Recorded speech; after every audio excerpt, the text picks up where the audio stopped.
Invitation sat on my kitchen counter for 11 days before I finally put it in the recycling bin. I didn't throw it away in anger. I didn't tear it up. I just folded it neatly the way my mother had taught me to fold things, and I set it on top of an empty cereal box and walked away. My fiancé, Thomas, watched me do it from the doorway of the kitchen and didn't say a word. He knew. We had talked about it for hours the night before, and by the end we were both just sitting there quietly, him holding my hand across the table, neither of us having anything left to say that would make it better. The invitation was to my brother's engagement party. It was scheduled for the same weekend as our wedding. I want to be careful about how I tell this story, because I know how it sounds. I know the version that's easy to dismiss. The oversensitive daughter, the dramatic sister-in-law-to-be, the woman who made everything about herself. I've told myself that version too, in the dark, at 3 a.m, wondering if I was the problem. But then I remember the date. I remember that our wedding date had been set for 14 months. I remember that my mother knew. My father knew. My brother, Derek, he knew. And they chose the same weekend anyway. I grew up in a house in Columbus, Ohio, where everything revolved around my brother. That's not self-pity, it's just geography. Derek was 5 years older than me. Charismatic in the way that certain people are born. Charismatic. The kind of person who fills a room without trying. He played baseball through high school, almost got a scholarship, didn't quite, and my parents treated the near miss like a tragedy that warranted years of quiet mourning. When I graduated valedictorian, my dad shook my hand. When Derek got promoted to regional manager at his company, my parents flew out to celebrate with him for a long weekend. I'm not saying they didn't love me. I think they loved me in the way you love furniture. It's there, it's familiar, you'd notice if it was gone. Derek, they loved the way you love a view. They oriented their whole lives toward him. I learned early to be small. To not need things. To take up less space so there was more room for him. By the time I finished my master's degree in architecture and moved to Chicago for a position at a firm I'd worked for years to get noticed by, I had gotten very good at being small. I called home on Sundays. I sent birthday cards. I showed up for Christmas with a smile already loaded, ready to spend 3 days hearing about Derek's job, Derek's new apartment, Derek's opinions on things. Thomas came into my life 2 years into Chicago. He was not what I expected from someone I met at a hardware store. Tall, a little rumpled, buying the wrong kind of grout for a bathroom tile project he clearly had no idea how to finish. I helped him pick the right one. He asked for my number. We went on 7 dates before he told me he was falling in love with me, and I believed him because of the way he said it. Not like a performance, just a fact he was reporting. The way you'd tell someone it was raining. We got engaged on a Tuesday. Nothing dramatic, he made dinner, we were doing the dishes afterward, and he dried his hands on the kitchen towel and said, "I want to marry you." I've wanted to say that for months. The ring was in his pocket. I said yes while I was still holding a wet glass. We set the date 14 months out, June 14th, a Saturday. We booked the venue, a converted warehouse event space in the West Loop, the kind of industrial beautiful that Chicago does better than anywhere. We put down the deposit. We sent save the dates to everyone, including my parents, including Derek. My mother called when she got the save the date. June 14th, she said. Okay, not congratulations, not I'm so excited, just, okay. I should have heard something in that. 4 months before our wedding, Derek announced he was engaged. I was genuinely happy. I liked his girlfriend, Melanie. She was warm and easy to talk to, and I thought she was probably the best thing that had ever happened to him. Which is saying something because most things had gone pretty well for Derek. Thomas and I sent flowers and a card and called to congratulate them. 2 weeks later, my mother called to tell me that Derek and Melanie were planning an engagement party. That's wonderful, I said. When are they thinking? There was a pause. A very specific kind of pause that I have since replayed many times, looking for the note of apology in it, wondering if it was there and I missed it. June 13th and 14th, she said. They want a whole weekend thing. Rental house by a lake in Michigan. I went very still. Mom, I said slowly. Those are the days of our wedding. I know, she said. But Derek didn't have many options with Melanie's family schedule, and my venue is already booked. Our guests have flights. We sent save the dates a year ago. It's just an engagement party, she said. It's not like he's getting married yet. I want to sit with that sentence for a moment. It's just an engagement party, not we'll find a different weekend, not of course Derek needs to change his plans. Just a casual diminishment of what Thomas and I had spent 14 months planning so that my brother's party, a party, not a wedding, could proceed without inconvenience. I called Thomas afterward. He was quiet for a long time. Then he said, "What do you want to do?" I didn't know yet, but I knew what I was feeling, and what I was feeling was that specific cold clarity you get when something confirms what you've spent your whole life quietly suspecting. I called my father. He said, "Your mother already talked to you about this," like I was calling about a scheduling inconvenience, like I needed to be managed. I said, "Dad, are you coming to our wedding?" He said, "We'll figure something out." I said, "Okay," and I hung up. Thomas was in the doorway of the kitchen when I came downstairs. I told him what my father said. He didn't look surprised. He looked sad, and sad from him was worse than anger would have been from someone else. Because Thomas doesn't do things for performance. When he's sad, he's just sad. "Whatever you want to do," he said. "I mean that. Whatever you decide." That night I lay awake for a long time looking at the ceiling. I was thinking about a photograph. When I was 12, my mother had a family portrait taken at a studio downtown. The four of us posed in front of a gray backdrop in coordinated navy and cream. I remember the photographer telling us to smile and my mother adjusting Derek's collar and everyone shifting into position. The photos came back and they were nice. But there was one shot, an outtake, where I had looked away at the wrong moment, mid-blink, slightly turned, and my mother had kept it anyway and put it in a frame in the living room. Everyone else was looking at the camera. I was the only one who looked like I didn't belong there. She kept that photo for 15 years. Thomas knew about the company before my family did. That was intentional. 4 years before our wedding, in the early days of our relationship when I was still figuring out how much of my work life to share with someone new, I had told him about a client project that had gotten complicated and interesting in ways I didn't expect. We were on a walk along the lakefront, and I was just talking. The way I do when something has my brain fired up, and by the time I finished he had asked me 12 questions. Real questions. Follow-up questions. The kind that means someone was actually listening. He understood more about load-bearing walls and zoning variants by the end of that walk than some people I'd worked with for years. The company started as a side project.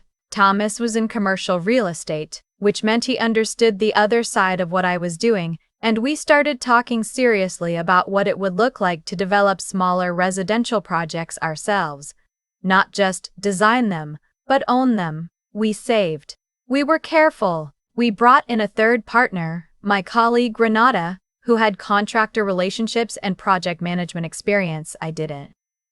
By the time Thomas proposed, we had closed on our first project, a 2-flat in Logan Square that we renovated and sold at a margin that made all three of us stand very still in the parking lot afterward, looking at the wire transfer confirmation on Renata's phone. My family knew I worked in architecture. They didn't know about the company. It hadn't seemed relevant. My mother had never once asked about my career in a way that suggested she wanted a real answer. And Derek's eyes glazed over if I said the word zoning. So I kept it quiet. Not a strategy. Just because there was no one to tell. But by the spring before our wedding, the company had closed on its fourth project. The profit from the third had been reinvested, and then the fourth performed better than projected, and Thomas and I sat at our kitchen table with a spreadsheet one Sunday morning in February and looked at each other across the numbers. "We could buy something," he said. "We've been buying things," I said. "I mean something for us?" We had been renting in Chicago. It had been practical, intentional. Every dollar we weren't spending on a mortgage was a dollar available for the next project. But the spreadsheet was saying something different now. The spreadsheet was saying we had options. Thomas pulled up property listings on his laptop. He had a search saved that I hadn't known about. When he turned the screen toward me, I thought at first it was a mistake. A vacation rental listing, something aspirational he'd bookmarked without intending to share. It was a farmhouse in western Wisconsin, about 3 hours from Chicago, on 40 acres, with a barn that had been partially converted into a workshop and a covered porch that faced east toward a ridge of old-growth oak and maple. The listing said it was a working property. The price was more than we had spent on any project to date, but not, and this was the part that made me sit back in my chair, not impossible. "Tell me what you're thinking," I said. "I'm thinking we've spent 4 years building something," Thomas said, "and I want us to have a place that's ours, not an asset, ours." We drove out to see it on a Saturday in March. It was cold and the fields were still brown and the driveway was longer than it looked in the photos. We walked through every room. The kitchen was outdated but structurally solid. The main bedroom had windows on 3 sides. The barn conversion was rougher than we would have liked, but the bones were good. Thomas stood in the middle of the barn and turned in a slow circle, and I watched his face. We made an offer the following Tuesday. By the time my parents told me directly, not through my mother's careful telephone management but an actual conversation with both of them on the call, that they would not be attending our wedding, I had already begun to understand something. It wasn't a surprise. It was a confirmation. My mother said they had already committed to Derek and Melanie's lakehouse weekend. My father said he hoped I understood, that it wasn't a reflection of how they felt about me and Thomas. I asked, very calmly, whether they had considered asking Derek to find a different weekend. There was a silence that told me everything. It had not occurred to them to ask. Or it had occurred to them and they had dismissed it immediately, without discussion, the way you dismiss an option that was never really on the table. I said, okay, not resigned, not defeated, just okay. Thomas was in the barn when I called him. I could hear the particular acoustic of that space in the background, the slight echo. "They're not coming," I said. A pause. "I know," he said. "I kind of figured." "Are you angry?" "I'm angry for you," he said. "I'm angry for you," he said. "I'm okay." That was Thomas. He had shown up for me in 100 small ways since we got engaged, and this was one more. He didn't make it about himself. He didn't perform outrage. He just held steady while I figured out what I wanted to feel.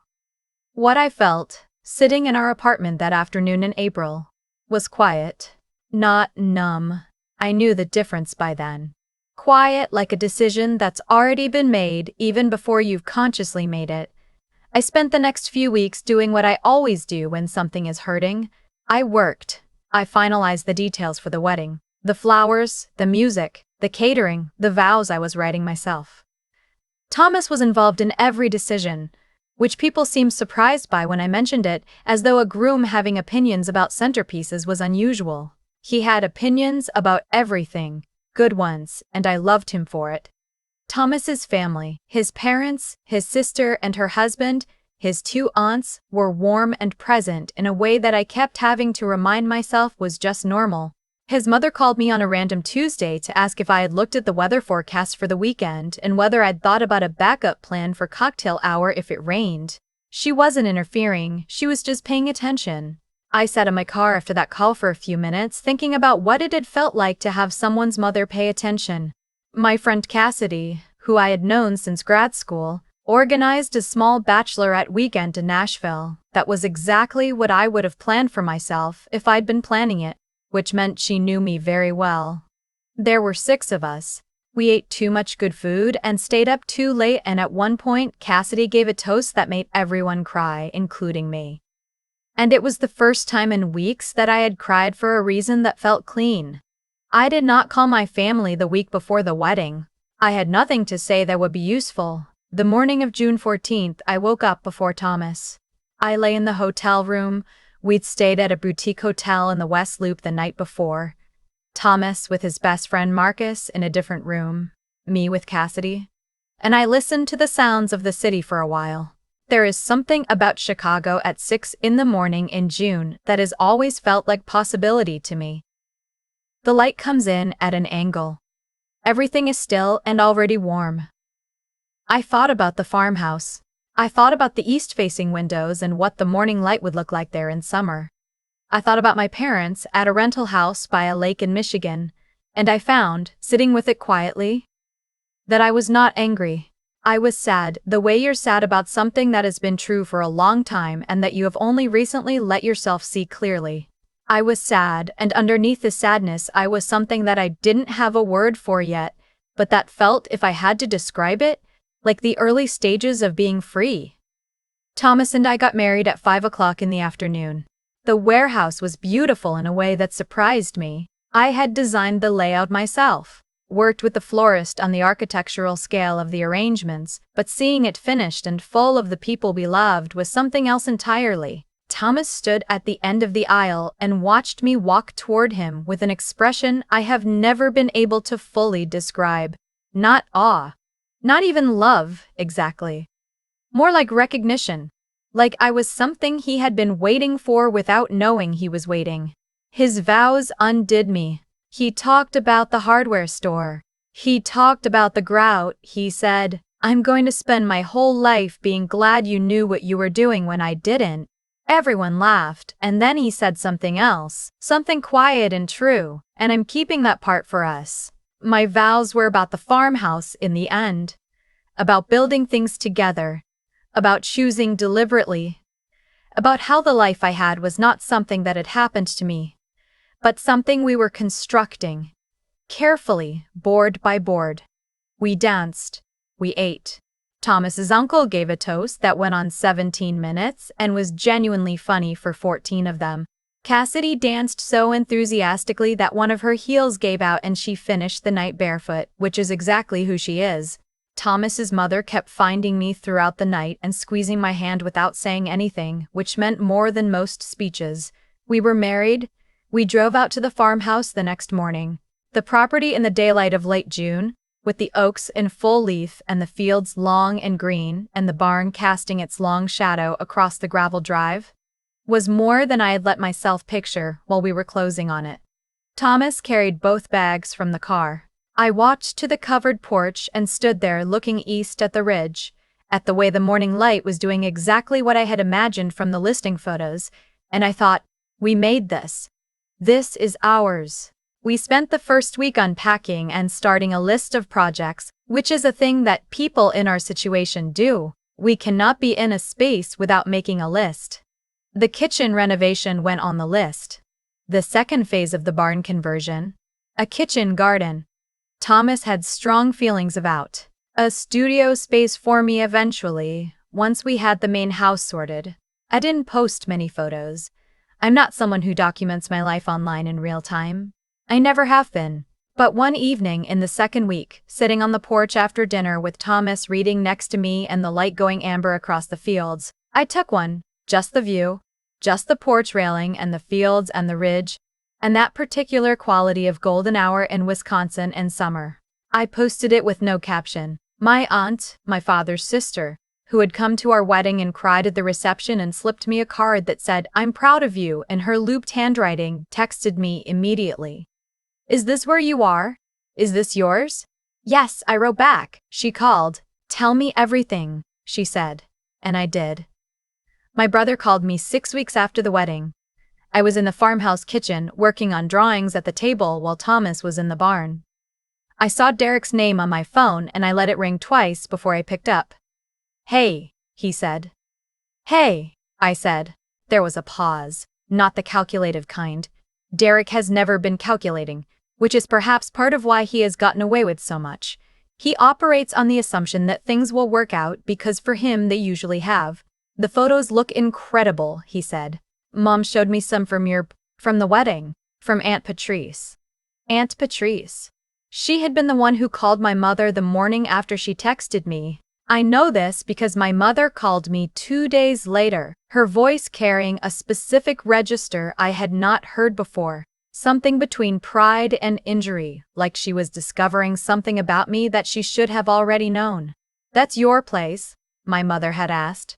"Thomas and I bought it last year," I said. "We're doing some renovation work." A silence. I didn't know you and Thomas were I didn't know about any of this. You didn't ask, I said, not unkindly. Just true.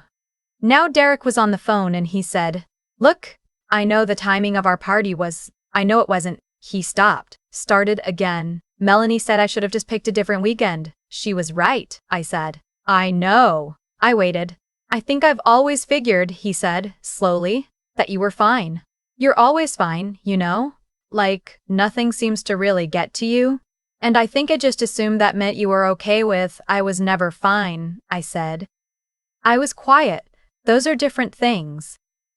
He was quiet for a moment. I'm sorry, he said. And he sounded like he meant it, which I hadn't expected. Derek apologizes the way most people do. Rarely and usually as a way of ending a conversation rather than opening one. This felt different, slower. I'm not sure what you want me to do with that, I said honestly. I'm not sitting here angry at you. I don't want to be in a fight with you. But I also don't know what kind of relationship we can have where the answer to who gets the weekend is always going to be you. He didn't argue with that. Mom and Dad, he started. I'm not talking about them right now, I said. I'm talking about them right now, I said. I'm talking about us. Right, he said. Okay, we talked for another 20 minutes. Not a resolution. More like the beginning of a conversation that has a lot of distance yet to cover. But it was the first real conversation Derek and I had in years, maybe ever, where I hadn't made myself smaller to fit inside it. When Thomas came in from the barn, I was still sitting at the kitchen table. He looked at me with that particular attention he has, reading the room the way other people read faces. Derek, I said. He got 2 glasses of water from the tap and set one in front of me and sat down. How was it? I don't know yet, I said. But I said what was true. He nodded. He put his hand on the table near mine, not quite touching. That's enough. I still don't know exactly what my parents saw when they looked at the photos. I haven't asked. We've had 2 phone calls since the wedding. Civil, surface level, the kind of calls that are more about maintaining the habit of communication than actually communicating. My mother asked if I was planning to visit for the holidays. I said I wasn't sure yet, that Thomas and I were thinking about spending Christmas at the farmhouse. She said that sounded nice in a tone that contained several things she chose not to say. My father asked once about the property. Where it was. How we had. The way he phrased it was, how did you manage all that? I told him briefly, the company, the projects, the savings. He listened. He said, I didn't know you were doing all that. I said I knew. I don't feel the need to explain myself to them. That's not coldness. Or not only coldness. It's more that I've stopped waiting for them to see me clearly, and in stopping, I've discovered that I didn't need them to. The person who needed to see me clearly was Thomas. Was Cassidy. Was Aunt Patrice, who texts me photos of her garden and comes to the farmhouse for a long weekend in September and sits on the porch reading while Thomas and I work. And when we stop for dinner, she says, I like who you are together. Like it's simple. It is simple. That's the thing I'm still learning to sit with. That the life I built looks very different from the life I spent years trying to earn from people who were never going to give it to me. And the difference between those two things, between earning and building, is the most important thing I know. The farmhouse kitchen still needs work. The list is long. Thomas started on the garden beds last weekend and already has opinions about raised beds versus in-grounds that are more nuanced than I would have expected from someone who, 2 years ago, couldn't buy the right grout. I made coffee and brought it out to him and stood in the yard watching him work and thought, this is the table I built. This is what it looks like to be seen. I'm not angry at my family. I'm not performing forgiveness either. I'm just here, in the morning light, in the life I chose, and the choosing gets easier every day. I've thought a lot about what I would have done differently. I used to think the answer was, speak up sooner. Say something the first time my name got dropped from the conversation, the first birthday dinner that turned into a Derek recap, the first time my mother said, okay, instead of congratulations. But I don't think that anymore, because the truth is, Speaking up requires someone on the other end who is ready to listen, and some people are not. Some people have already decided what you are to them, and no amount of saying "I'm here, I matter, please see me" is going to change the shape of what they've decided. What I did instead, not deliberately, not as some strategic plan, but just because it was the only way I knew how to survive, was build. I built a career. I built a company, quietly, alongside Thomas, project by project, dollar by dollar, in the years when my family wasn't watching because they were watching Derek. I built a marriage with someone who asks real questions and remembers the answers. I built a home on 40 acres in Wisconsin with east-facing windows and a covered porch and a list of renovation projects that keeps growing because we keep caring about the place we're in. And here is the thing about building quietly, the result is still real. It doesn't require an audience. The farmhouse didn't get smaller because my parents didn't know about it. Thomas didn't love me less because my family hadn't noticed him. The life we were making was not diminished by their absence from it. What I've come to understand, and I'm still understanding it, it's not finished, is that how you respond to being overlooked is, in the long run, the most consequential choice you make. Not because the universe is keeping score. Not because good things happen to good people and bad things happen to bad people in some tidy equation. Life is not that clean. But because the habits you build in response to pain are the habits that shape everything after. I could have spent those years being bitter. I could have spent them seeking my family's approval more desperately, shrinking further, making myself even smaller in the hope that eventually they'd notice how accommodating I was. I could have become someone who needed Derek to fail in order to feel okay. I didn't, mostly. Thomas helped. Cassidy helped. But mostly I just kept making choices that were about what I actually wanted, rather than what I thought would finally earn me a seat at the table I'd been excluded from. There's a specific kind of exhaustion that comes from trying to be seen by people who have already looked away. I carried that exhaustion for a long time before I set it down. And when I set it down, when I stopped making myself available for the disappointment, something opened up. Space, maybe. Room to notice what was actually in front of me. What was in front of me was Thomas, with his opinions about raised garden beds and his hand on the table near mine. What was in front of me was Cassidy, dancing barefoot at my wedding because a heel gave out and she didn't care. What was in front of me was Aunt Patrice texting me photos of her garden, coming to Wisconsin in September, saying I like who you are together like it was a simple, observable fact. It was. That's what I keep coming back to. The life I have is not complicated, it's just mine. And the distance between what I almost settled for and what I actually built is, I think, the whole story.